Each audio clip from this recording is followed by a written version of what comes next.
Հայաստանում այս պահին գործող անտուն մարդկանց համար նախատեսված երկու կացարանները գերծանրաբեռնված են։ Երևանի համար 1 տուն ինտերնատին կից անօթևանների կացարանի բաժնի վարիչ Հայկ Պողոսյանն ասում է, որ շաբաթը գոնե 1-2 հոգու ստիպված են լինում մերժել։ Ձմռան ամիսներին հոսքը դեպի կացարան շատանում ավելի, վերջերս 60-ի փոխարեն 64 հոգի բնակիչ ունեինք, դե զուտ կապված է ցրտի հետ։ Ես ասեմ ձեզ տարուկես է, որ այս կացարանի բաժնի վարիչը, մինչև այդ չեմ կարող ոչ մի ասենք տվյալ ասել, բայց այս տարուկեսվա մեջ, որ ավելացել են,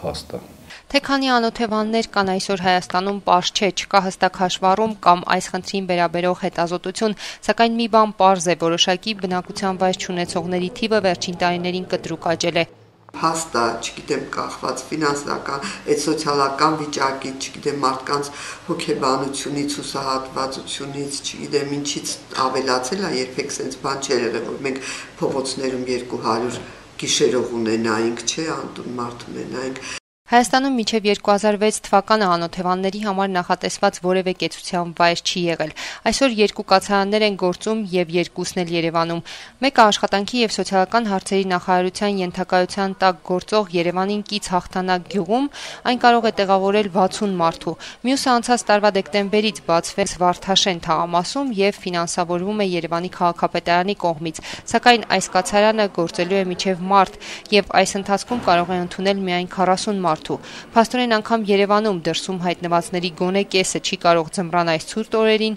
տանիք ունենալ եւ ստիպված է ապրել եւ գիշերել փողոցներում, նկուղներում, շենքերի մուտքերում։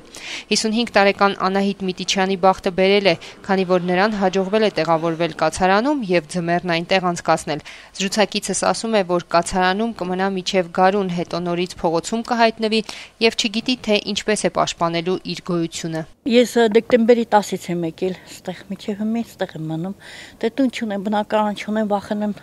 այս տարի ձմեռը լավ չի եղնելու, էլի չի տաքանալու, ասել են դրա համար չի տաքանալու, թե վախենում եմ, որ մարսի։ 79 թվից 90 թվից ես բնակարան չունեմ, շշեր էի հավաքում, հանձնում էի, այնտեղ չէ բան է անում, ապրում է յուլայի գնում, մի կարենը չի ընդունում, 5 դրամով էլ չի ընդունում շշերը, նա էլ ասում է ջարդի ենթակա է, չեմ տալի փող, էստի պիտանի չի ինձ, չեմ ուզում։ Վոլոդիա Մայիլյանը Էջմիածնից է, նա 5 տղա է ունեցել, սակայն այսօր անօթևանների կացարանում է հայտնվել։ Էջմիածնի քաղաքապետարանում է աշխատել եւ վարձով ապրել։ Հետո առողջական խնդիրների պատճառով չի կարողացել աշխատել եւ հայտնվել է փողոցում։ Ողջ մնացած իր միակ որդուց տեղեկություն չունի։ Դե ես ստեղ չեմ եղել, Յակուտիա եմ եղել 13 տարի, այնտեղ ինձ թալանել են փողերս։ Եկել եմ ստեղել,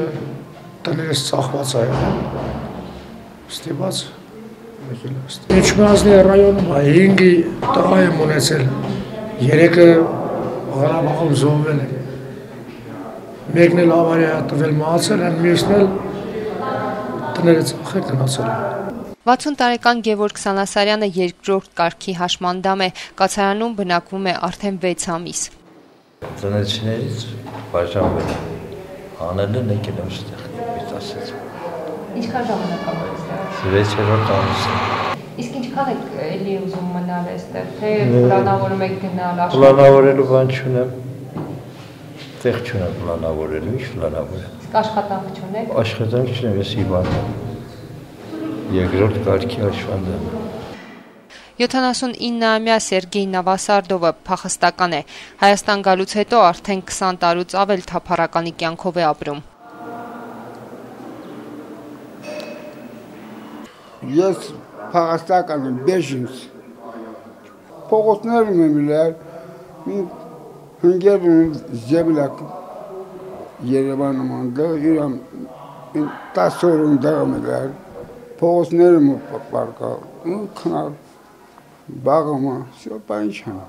Թիվ 1 տուն ինտերնատին կից անօթևանների այս կացարանում հայտնված մարդիկ տարբեր ճակատագրեր ունեն, շրջաններից եւ Երևանից են։ Տնօրեն Արմեն Գյուրջինյանն ասում է, որ պետական բյուջեից նրանց հատկացվող գումարը չի ավելանում։ 2011 թվականին եւ 2012 թվականի ժամանակահատվածում անօթևանների հետ կապված բյուջեում նույնն է մնացել գումարը, փոփոխության չի ենթարկվել։ Այսինքն ինչքան որ եղել է 2011 թվականին, նույն գումարը պահպանվել է եւ 2012 թվականին։ Այսինքն անօթևանները 60 հոգի անօթևանները պետբյուջեի վրա մոտ տարվա կտրվածքով նստում է 58 միլիոն։ Արմեն Գյուրջինյանը նաև ասում է, որ գործարարներից եւ բարեգործական կազմակերպություններից օգնություն ստանում են միայն ծերանոցի բնակիչների համար, բայց ոչ անօթևանների։